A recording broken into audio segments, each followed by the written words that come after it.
On arrive à Athéna de Romain Gavras. Ouais, Romain Gavras, c'est le fils de Constantin Costa-Gavras. Je sais pas si tu connais. Bah, c'était un bon. Il faisait des clips et il faisait du côté cinéaste, mais un peu engagé aussi, quoi. Ou, non? Il faisait pas des clips. Costa-Gavras, il a fait par exemple Z. Il a fait beaucoup de films politiques en fait. Oui, c'est ça, c'était le côté engagé alors. Là, je ne trompe pas, ouais. Par contre, Romain Gavras a commencé en faisant des clips. Ouais. Comme par exemple, ça tu connais. Stress. Oui, c'est ça. Voilà. Alors je confonds le père et le fils, c'est ça. Ouais, donc c'est ça. Mais je trouve que c'est ça. Le fils était dans les clips avant et le père était dans le côté politique, c'est ça. Ouais, c'est ça. Ouais. Mais tu retrouves chez le fils un peu un côté aussi un peu engagé ou pas vraiment? C'est plus le côté esthétique qui était vraiment très. Enfin, il y avait une façon de filmer quoi, qui était quand même déjà bien. Ouais, c'est plutôt le. Il avait fait un clip aussi de musique signature de. J'ai dit. Ouais. Ouais. Donc lui, c'est surtout l'esthétique qui prime. Ouais. Mais dans ses films, il y a un côté politique aussi, mais je dirais fait de façon assez maladroite. Oui. Ce qui enchaîne, il y en a beaucoup qui détestent ces films, alors que moi j'aime plutôt. Et là, ici à Athéna, ça parle de quoi? Ça parle, mais je te l'avais raconté. En fait, c'est. Il y a en banlieue un jeune adolescent, genre 16 ans, qui se fait tuer. Et on nous dit que c'est la police. Mais en fait, c'est pas vraiment un spoiler parce qu'on va le savoir assez. On le sait, à la fin, c'est mis de la façon très claire, mais en fait, c'est un groupuscule d'extrême droite qui l'avait tué. D'accord. Mais ça, les gens, on le sait qu'à la fin, quoi. D'accord. Mais ici, il me semble que Romain Gavras est souvent sur le côté jeune, banlieue, ou le côté, tiens, près du... Allez. Près des gens pauvres, quoi, en tout cas. Donc c'est un peu son approche, c'est ce qu'il aime bien filmer, quoi. Ouais, en fait, il est fort inspiré par la haine. Hein. Ouais, c'est ça. Ouais. Tout à fait. Et mais La haine est un meilleur film, sans doute, que... Oui. Parce que La haine... C'était quand même. Je dis plutôt Athéna, c'est assez maladroit comment ça fait. Mais j'ai beaucoup aimé quand même à cause de l'esthétique, en fait. Surtout. Mais je trouve aussi qu'il a quand même une patte et que c'est. Il a quand même. Allez, même si c'est maladroit, tu vois quand même. Enfin, il y a quand même une manière d'aborder ça et de voir ça positivement. Et c'est plutôt dans le fond que c'est maladroit. Oui. Dans la forme, c'est assez. Oui, il a un talent. C'est assez. Il a une magistrat, quoi. Tout ouais, je suis d'accord avec ça. Alors on passe à Incroyable mais vrai de Quentin Dupieux. Oui, donc Quentin Dupieux, tu le connais aussi. Oui. C'est Monsieur Oxo. Très très bonne musique, moi je conseille. Ouais. Franchement, il fait c'est à écouter. Oui, et en fait, on était allé voir au cinéma Au Poste avec Benoît Poelvoort. C'était un bon film, mais toi tu as plus apprécié que moi, je pense. Oui. Mais je crois que celui-là te plairait peut-être mieux. En fait, qu'est-ce que ça raconte sans trop spoiler? C'est un couple qui veut acheter une maison. Donc il y a on leur fait visiter la maison. Et ils sont quasiment prêts à l'acheter. Ouais. Et il dit, j'ai encore quelque chose à vous montrer. Et vous allez voir, c'est assez extraordinaire. Donc ils vont dans la cave et il y a une porte qui est dans le sol comme ça. Ouais. Et il dit voilà, quand vous allez descendre cette porte, vous allez vous retrouver quelques heures dans le passé ou dans l'avenir. Ok. Oui, quelques heures. Vous allez vous retrouver quelques heures dans l'avenir. Ouais. C'est ça exactement. Et alors il y a encore quelque chose de plus extraordinaire. C'est que quand vous êtes sorti de ce truc-là, vous, en plus d'être quelques heures dans l'avenir, vous êtes quelques heures plus jeune, physiquement. Ouais. Et ça marche quoi, comme principe, c'est ça qui se passe ou oui, c'est ça qui se passe, effectivement. Ouais. Mais en fait, il y a sa femme qui va devenir complètement accro. Bah oui, c'est ça, je m'en doutais qu'il y a quand même un enjeu là-dessus où t'as quand même la tentation tout le temps d'utiliser alors pour, voilà. Ok. Mais ça se jouait de façon relativement réaliste, ou c'est le côté comique, ou c'est le côté plus Non, un peu entre deux, mais du côté burlesque ou... Moi, je dirais plutôt du côté burlesque, un peu comme Everything. Ouais, c'est ça. Voilà. Donc il y a un côté là-dedans, oui, tu vois qu'il y a le côté, peut-être pas foufou, mais le côté particulier, quoi. Tu sais que ça va dégénérer, et que c'est, mais que c'est dégénéré de façon joyeuse un peu dans le côté... Ok. Tu t'attends à tout, quoi. Passer le précepte, après ça, tu t'attends à ce que ça ce soit du... Oui, et en fait, c'est un film très court. Ça ne dure qu'1h05, je pense. Ok. Et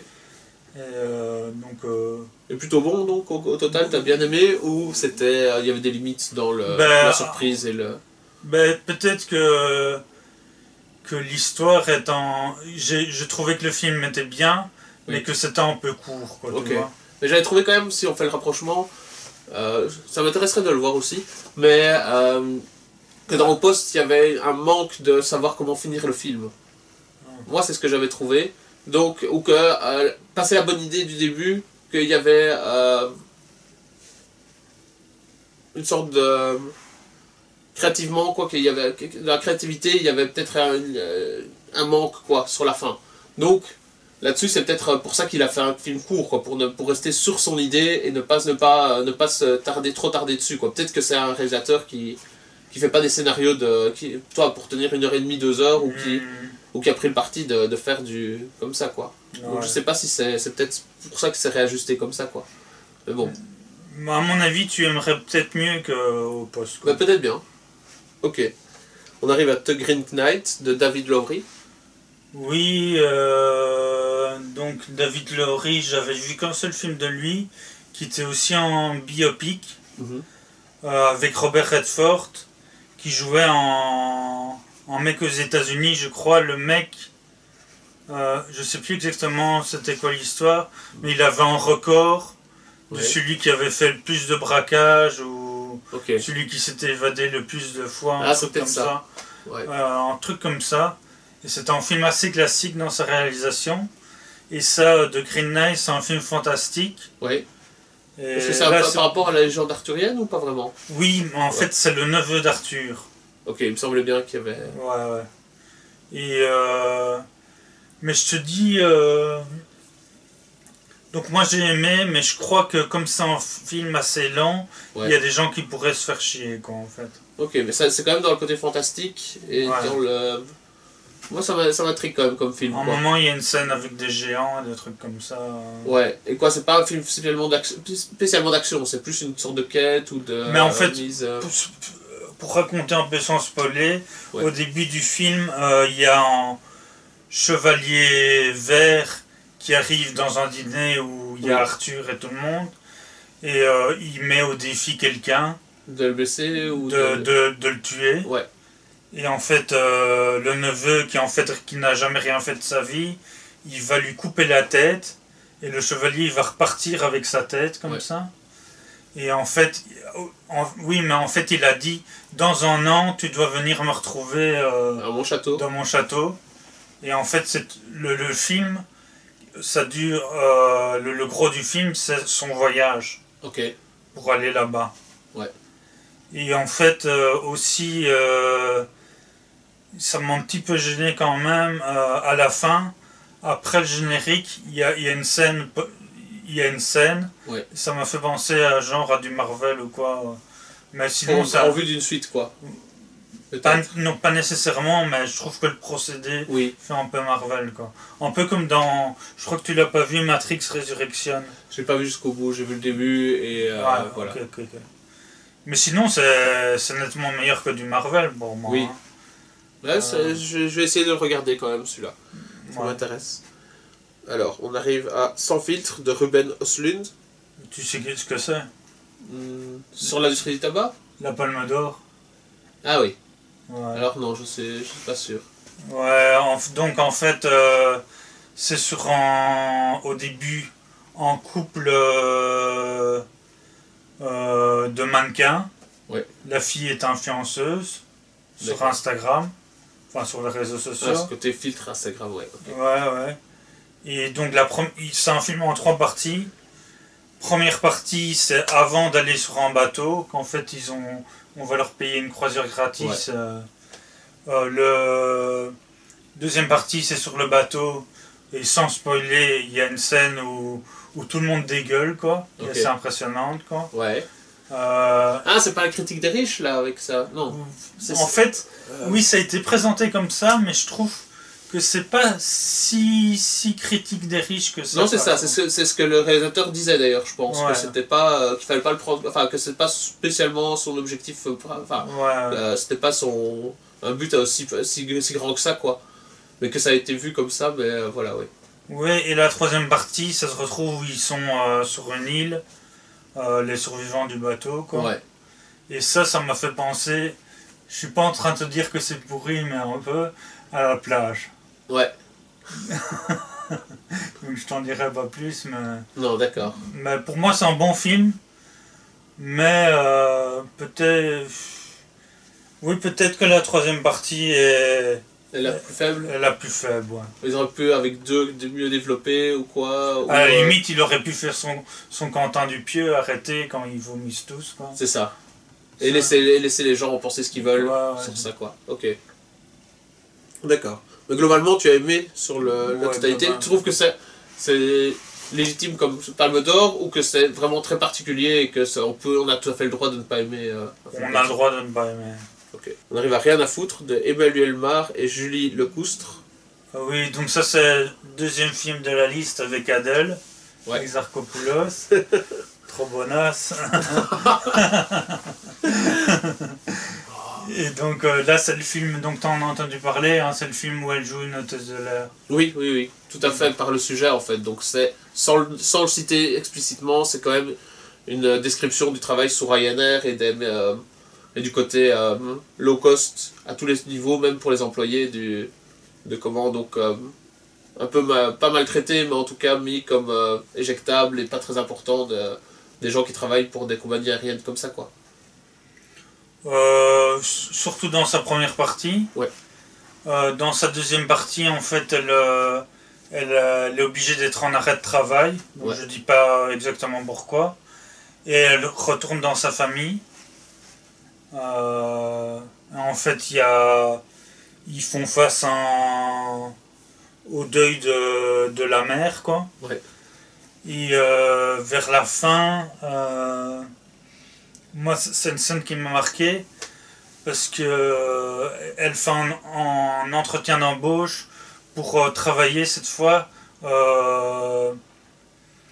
aussi dans les avions, mais pour les Émirats arabes. Oui, oui. Et alors on lui demande, moi ça m'a marqué, mais tu diras peut-être que ça en détail, on lui demande, tu peux te retourner s'il te plaît? Oui, c'est ça. Et elle monte son cul, quoi, tu vois. Ok. Et ouais, c'est un film aussi sur le virus, quoi. Le corona? Le corona, un petit peu. Ok. Et en fait, ça n'insiste pas tellement sur le social. C'est ça, et je crois que c'est la critique, puisque on a entendu parler, moi professionnellement, que ça allait pas assez loin dans la critique sociale. Mais moi, je trouve pas que c'est un film social. Oui. Tu vois, je trouve que l'intérêt. C'est plus un film sur la fille, quoi. Que l'intérêt est ailleurs, quoi, en fait. Toi, tu vois que ça comme ça, quoi. C'est ok. Donc, si on veut voir un film social sur le sujet, c'est pas tellement le film qu'il faut voir. Ouais. Mais c'est un bon film, quoi. Pour moi, c'est un bon film. On arrive à Nightmare Alley de Guillermo del Toro. Encore lui, puisque toi tu l'as bien aimé pour un épisode, enfin pour sa série. Un cabinet des curiosités. Voilà. Ouais, j'ai pas grand chose à raconter sur le film, sinon que c'est un remake d'un vieux film avec Tyrone Poel, je pense. Et en fait, ça se passe dans un cirque. Ouais. Voilà, je vous laisse découvrir. Oui, on peut s'attendre à beaucoup de choses. C'est un peu du trash ou c'est du fantastique? Plutôt... non, en fait, il va devenir... tu sais, ces gens qui en voyant des gens, ils savent deviner « Ah, il y a ça dans ton sac » ou des trucs comme les ça. médiums ou les choses comme ça. Ok, très bien. Licorice Pizza de Paul Thomas Anderson. Ouais, là... en fait, j'ai vu pas mal de confrères de cinéma. Plutôt de Facebook, Facebook. Qui mettaient ce film en premier de leur top. Ouais. Et moi, j'ai pas été vraiment séduit. C'est en fait en gars de 15 ans qui rencontre une fille de 25 ans. Ouais. Dans les années, je crois que c'est dans les années 70 aussi. Ok.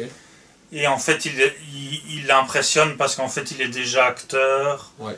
Il a déjà son magasin, tu vois. Ok. Donc c'est déjà quelqu'un qui est actif et qui est en réussite, quoi. Et c'est une histoire d'amour, quoi. Mm-hmm. Tout ce qu'il y a de plus simple. Et de Paul Thomas Anderson, moi j'avais adoré Boogie Nights, qui se passait dans le milieu du porno. Ouais. Et celui-là m'apparaît plutôt neutre. Plutôt mineur dans sa carrière, quoi. Ok. Mais je sais qu'il y en a beaucoup qui en adoraient, mais bon, chacun ses goûts, quoi. D'accord. Comme je l'ai pas vu, je vais pas pouvoir te... Sur ce sujet-là, je crois que c'est plus effectivement l'expérience de cinéma qui peut déterminer ce que tu aimes ou pas. Et l'histoire, je peux pas juger comme ça non plus. Mais c'est une belle réalisation, quoi. Oui. C'est du Paul Thomas Anderson. Alors on arrive à The Batman de Matt Reeves. Ouais, moi j'ai tous les deux cette fois-ci. Ouais, moi j'ai plutôt bien aimé, franchement. Ouais. C'était une ambiance assez noire, mais de nouveau, j'avais lu pas mal de... Je me suis beaucoup renseigné sur le film. Oui.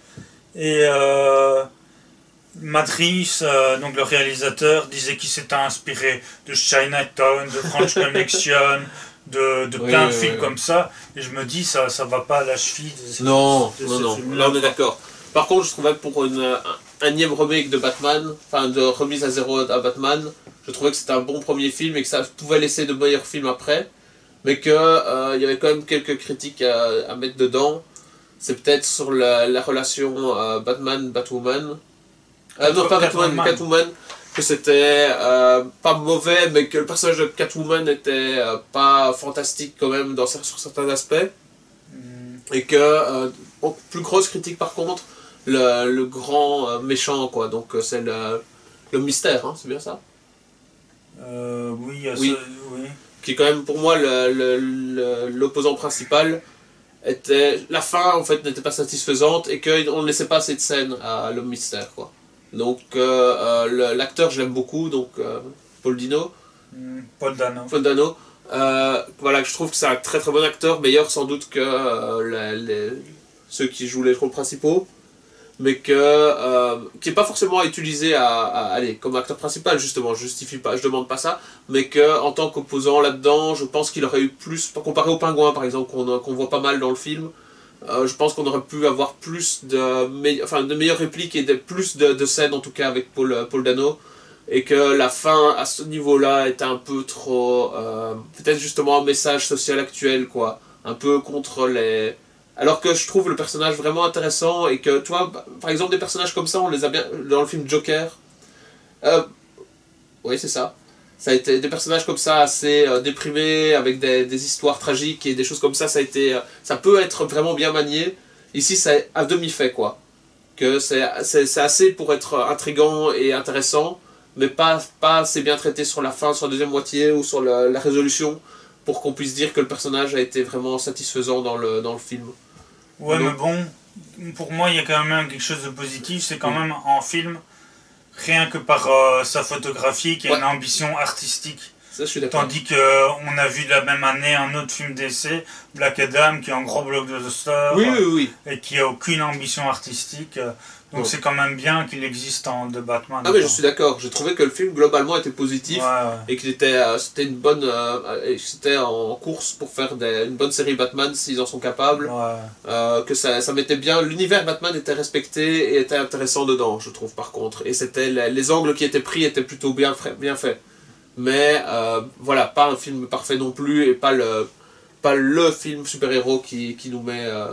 qui du début à la fin est vraiment le meilleur. Quoi. Ouais, mais quand même le meilleur de l'année. Ouais, le meilleur de l'année, je suis d'accord. Ouais, ok. Armageddon Time de James Gray.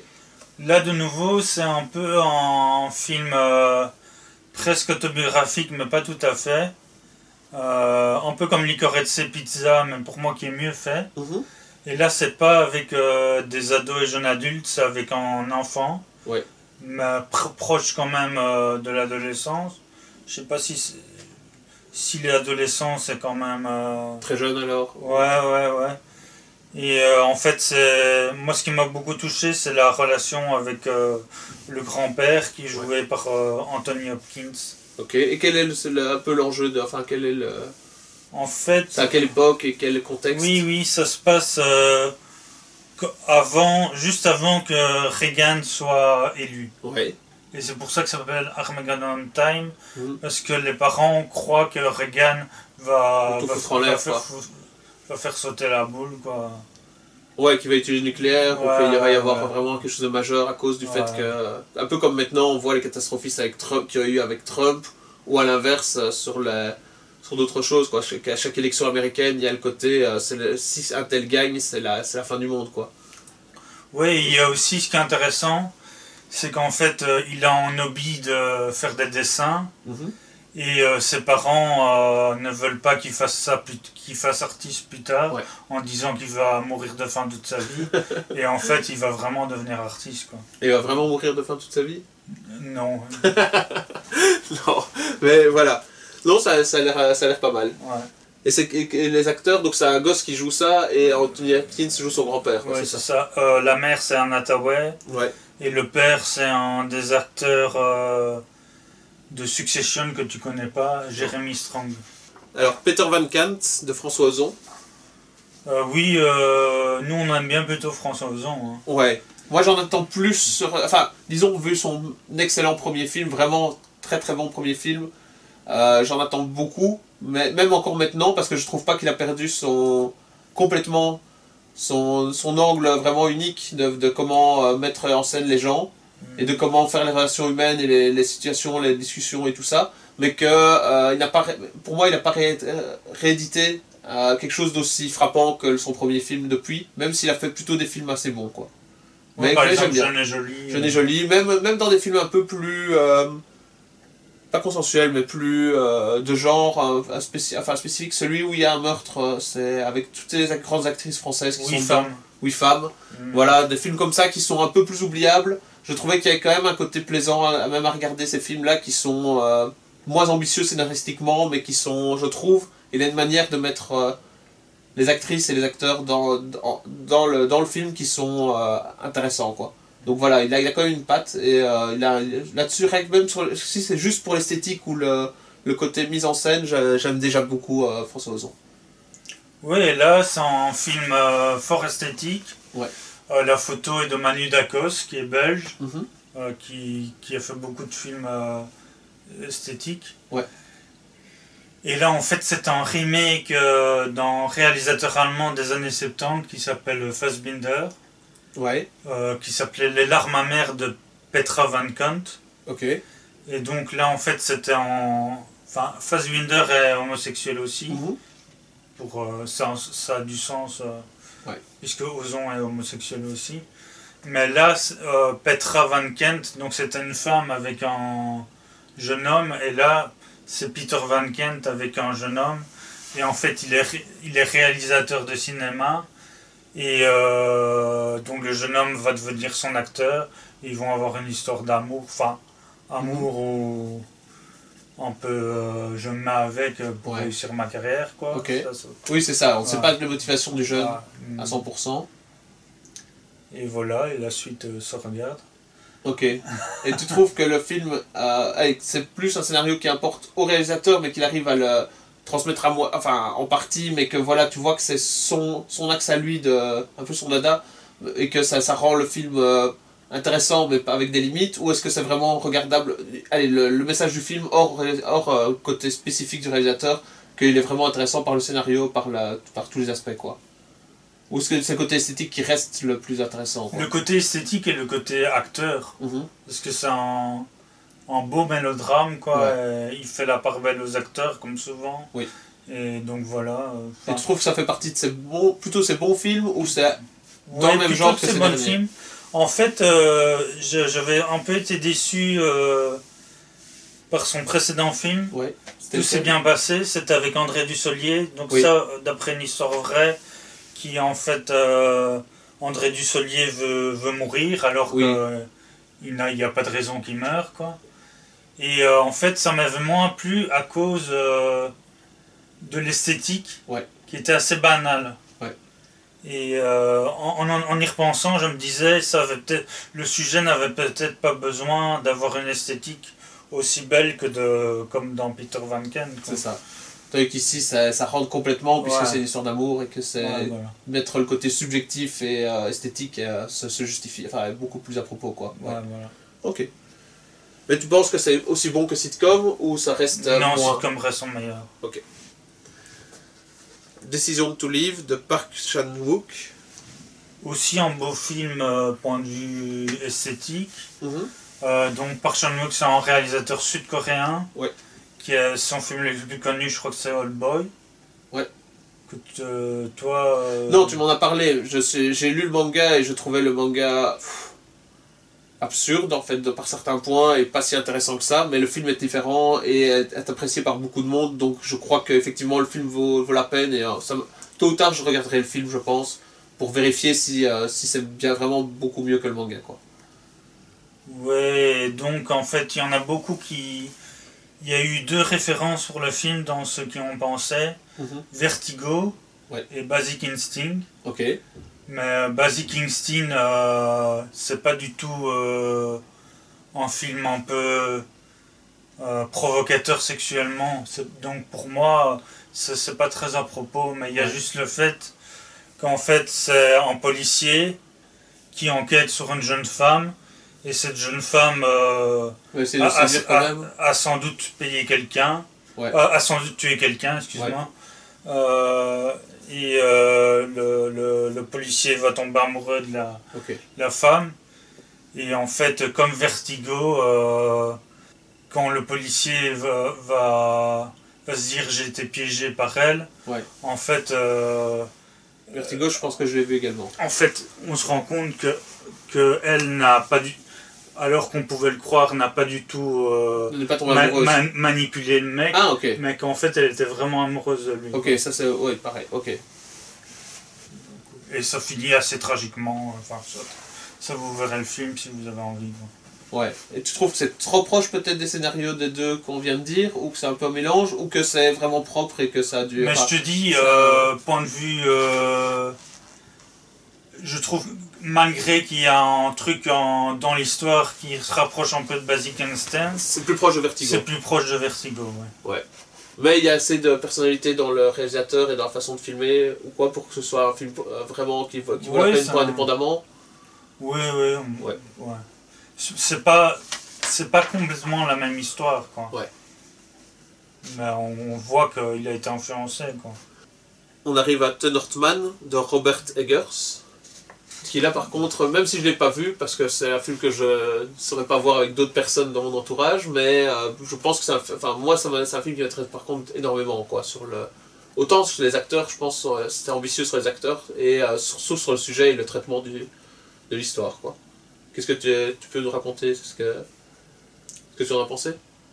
C'était plutôt jouissif, quoi. Voilà. Il y a de la violence, c'est ça, c'est un film assez rude, quoi, dans le traitement, et un film d'action. C'est une histoire de vengeance, hein, c'est ça, d'un viking en gros sa famille ou un des proches se fait tuer et il va vouloir trucider tout le responsable. Son père est roi, il se fait tuer par son frère et donc il veut se venger, mais en fait il fuit parce qu'il est encore enfant. Et plus tard il retrouve son oncle et sa mère. Mais moi je te dis... Mais donc d'une certaine manière c'est une version beaucoup plus réaliste de Hamlet, quoi. C'est ça, tout à fait. Puisque dans Hamlet, parce qu'il ne pouvait pas cibler la royauté anglaise, il disait que ça se passait au Danemark. Ici c'est autant des vikings au Danemark peut-être, mais en tout cas c'est avec... qu'est-ce qui se passerait si le gars voulait vraiment se venger, quoi. Au lieu du côté intrigue de cour, on arrive dans le côté... direct de l'affrontement par arme, quoi. Ouais, mais il y en a qui...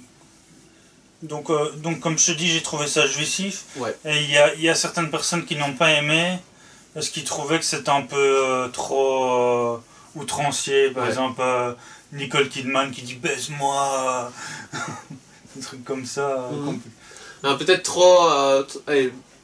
la mise en scène peut-être trop appuyée. Ouais, trop appuyée dans le côté comme ça spectaculaire ou vraiment pousser les choses au bout Ouais, donc il y a des gens qui trouvaient ça ridicule, quoi. Ok, ridicule. Tu crois que toi tu as pas trouvé, quoi? Non, moi j'ai pris du plaisir, quoi. J'ai pris du moins dans le bon sens, quoi. Ok, mais il y a quand même un côté outrancier qui est présent, quoi. Parce que moi j'ai vu quand même qu'il y avait, dans les bons côtés du film, qu'il y avait une sorte de recherche quand même pour essayer de trouver un vrai traitement de ce que c'est un berserker ou un viking en tout cas, ou des choses, le côté violent inhérent de la société viking, quoi, du côté... Ça m'a pas plus marqué. C'est pas ça, quoi. Donc, parce que l'esthétique en tout cas est particulière, quoi. Ouais. Donc c'est... toi tu as bien aimé le film, mais tu penses que quand même qu'il y a ces critiques qui peuvent être justifiées sur... Ok. Ça fait partie des tops de ton année ou ou juste des très bons films ou des bons films? Bah, je l'ai placé plutôt dans les premiers, quoi. Enfin dans le top 15, quoi, on va dire. Ouais. Ok. Alors on passe à Everything Everywhere All at Once de David Steiner et Daniel Kwan. Oui, en fait, la petite anecdote, comme ils s'appellent tous les deux Daniel, on les appelle les Daniels. Ok. Et c'est avec Michelle Yeoh. Ouais. Actrice d'art d'art martial, mais qui maintenant a un certain âge, quoi, mais qui était dans énormément de films dans sa vingtaine, quoi. Ouais, et alors, je trouvais que dans un certain sens, ça ressemblait pas mal à Doctor Strange 2, mais en mieux fait. Oui, et je suis d'accord avec ça. Et là, un peu comme The Northman, qui était un peu parfois trop outrancier. Ouais. J'ai trouvé que c'était un peu trop burlesque à mon goût, quoi, en fait. Ouais, moi aussi, j'ai vu la moitié. Je compte voir la fin tôt ou tard, mais j'essaye tôt, je pense. Mais je trouvais que c'était relativement un bon film, mais que sur le côté créatif, il y avait des limites. C'est-à-dire que moi, j'avais l'impression que c'était vraiment un mélange de beaucoup d'idées qui avaient déjà été faites. Que c'était un mélange un peu de l'effet papillon, de Matrix, et des histoires changées comme ça, enfin du côté, tiens, qu'est-ce que choix dans le passé, il y a par exemple Mr. Nobody qui avait fait ça. Ouais. Voilà, que ces idées-là ont déjà été explorées, et que ici, sur cet aspect-là, donc sur l'aspect scénario vraiment bizarroïde avec des multivers, bah effectivement, Doctor Strange comme ça, ou qu'est-ce qu'il y avait encore avec des multivers dans les comics, ça a déjà été pas mal traité, mais dans les films, je suis pas sûr, je crois que j'en loupe un dans les références, mais que c'était plus une sorte de rassemblement de références et que il n'y avait pas vraiment d'apport créatif énorme, à part sur le côté un peu sur le côté philosophique. Par contre, il y avait le côté oriental qui était intéressant, qui était rajouté, quoi. Dans les personnages, dans le traitement des personnages, il y avait quand même un aspect un peu unique, mais que dans le scénario global, c'était pas assez pour que je me sente vraiment impliqué dedans. Que c'était du spectacle, et que c'était du bon spectacle, que c'était intéressant, mais que sur l'enjeu principal et le scénario, j'étais pas surpris et j'étais pas... Enfin, j'en avais entendu beaucoup de bonnes choses, j'étais pas tellement bluffé, quoi. Ouais. Mais voilà, et il y avait aussi forcément des prétextes pour faire de l'art martial, ce qui me dérange pas plus que ça, hein, mais que ça prenait le pas sur le scénario assez souvent, et que voilà, c'est pas... De nouveau, c'est pas problématique du tout, mais que je voyais ça un peu mieux sur le... Toi, tu le vois dans le burlesque qui était peut-être un peu trop... je sais pas, moi je pense qu'il manquait quelque chose encore malgré tout d'unique, donc peut-être qu'il fallait, je dis pas forcément qu'il fallait pas pousser encore plus loin le burlesque, mais peut-être dans les ressorts du scénario auraient pu être peut-être un peu mieux creusés, quoi. Ouais, en fait, moi j'ai beaucoup vu des critiques qui rapprochent le film au cinéma des sœurs Wachowski. Ouais. Je sais pas si ça te parle. Mais oui. Oui, complètement. Voilà, moi je trouve que c'est ça, mais un peu moins bien par contre. Ouais. Donc, avec d'autres qualités, hein, je pense. Il y avait quand même aussi d'autres qualités dedans, mais globalement, voilà, ça a déjà été fait. Moi, c'était l'impression, par rapport au fait que c'était un des films qui a été mis comme surprenant dans l'année et qui valait vraiment la peine d'être vu, j'ai trouvé que c'était pas assez surprenant alors dans ce côté-là. Et ça reste un bon film et ça reste très agréable à regarder.